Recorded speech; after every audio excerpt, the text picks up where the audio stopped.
Zeal Raincoat, testing at heavy rainfall. झन्डै ठुलै पानीमा मजाले भिजेर आएँ होइन बाइक राइड गरेर आएँ अब पानी छिरेर चाहिँ रहेछ हेरिदियो है त हेर्नुहोस् त पानी एक थोपो पनि छिरेको छैन एक थोपो पनि पानी छिरेको छैन यो चाहिँ जिलको ओरिजिनल रेनकोट हो यो चाहिँ एकदमै बवाल छ कहीँबाट पनि छिर्दैन ओरिजिनल प्रडक्ट छ तपाईँहरूलाई जस्तो सुकै पानी 2-4 घन्टा लगातार पानीमा भिज्नु पऱ्यो भने नि पानी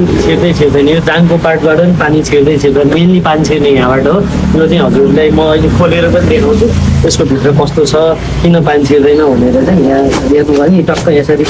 झर्छ पानी चाहिँ है हेर्नुहोस् त यहाँभित्र पनि हाफ पाइन्ट अट्याच हुने हुनाले चाहिँ पानी कहीँबाट पनि छिर्दैन थोप्पो पनि पानी छिर्दैन यसले चाहिँ हजुरलाई एकदमै प्रोटेक्ट गर्छ पानीबाट भने यो बाहिरपट्टिको लेयर पनि पुरै वाटरप्रुफ हुने हुनाले पानी छिर्दैन यो चाहिँ हजुरले हाफ पाइन्ट पाउन सक्नुहुन्छ फुल्ली वाटरप्रुफ हिट टेपिङ गरे हुन्छ सिल टेपिङ गरे हुन्छ कहीँबाट पनि पानी छिर्दैन यसको भित्रपट्टि हजुरले यस्तो पाउनुहुन्छ हेर्नुहोस् न यो टेपिङ हुन्छ कहीँबाट पनि पानी नै छिर्दैन एकदमै बवाल छ यसको लागि चाहिँ हामीले सम्झिनु पर्छ